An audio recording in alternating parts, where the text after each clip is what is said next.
అసలు మన ప్రాబ్లమ్స్ ఏంటని అడుగుతుంటే దగ్గరగా దూరంగా కనపడుతున్నాడు. ఏం టార్చర్. ఈ రోజు మా అన్నయ్య నా దగ్గరికి వచ్చి విజయవాడలో ఉందారని చెప్పేసి మధ్యాహ్నం 2ంటికి అయితే తీసుకెళ్తున్నాడు. సూర్యుడు కూడా కరెక్ట్ గా మా తలపైన అయితే ఉన్నాడు.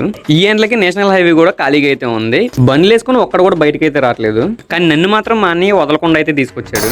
ఇట్టాడిదేదో అవుద్దని అన్నిసార్లు అడిగారు, ఎక్కడికి వెళ్తున్నావు అని. మీకు అసలు ఏం రైట్స్ ఉన్నాయండి మమ్మల్ని ఇడికి తీసుకొచ్చి చంపడానికి? ఇంకా ఎండల్లో మాడిపోయి విజయవాడలో ఉన్న అగ్రవాల్ హాస్పిటల్కి అయితే వచ్చేసాం. ఎందుకురా అంటే మా అన్నయ్యకి ఐ చెక్ చేపిద్దామని. ఇంకా మా అన్నయ్యకి ప్రాబ్లం ఏంటని అడుగుతుంటే, సొసైటీ ఎట్లుందంటే వైఫైలకి పాస్వర్డ్లు పెట్టుకుంటారు సార్. ఒక ఇంటి బయట నుంచొని వైఫై వాడుకుందామంటే పాస్వర్డ్లు అంట సార్.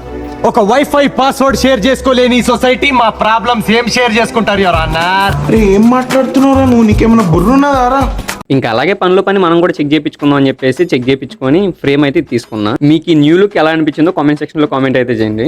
ఇంకా అలా వెళ్ళేదారిలో డిమార్ట్ లోని ట్రెండ్స్ లో కొంచెం చిన్న షాపింగ్ చేసుకొని ఇంకా అలా షాపింగ్ కంప్లీట్ చేసుకుని ఇంటికి వెళ్తుంటే మన కొండపల్లిలో లైటింగ్స్ తో ధూమ్ ధామ్ ఏదో ఈవెంట్ అయితే నడుస్తుంది. ఇది ఎందుకు జరుగుతుందో మీకు గనక తెలిసినట్టయితే కామెంట్ సెక్షన్ లో కామెంట్ అయితే చేయండి. ఇంకా అలా వెళ్ళేదారిలో ఫాలోడ్ అది ఈ రోజు డే అయితే ఎండ్ చేసాం. ఈ వీడియో కనుక మీకు నచ్చినట్టయితే లైక్ అండ్ సబ్స్క్రైబ్ అయితే చేయండి. ఇంకా నెక్స్ట్ వీడియోలో అయితే కలుసుకుందాం.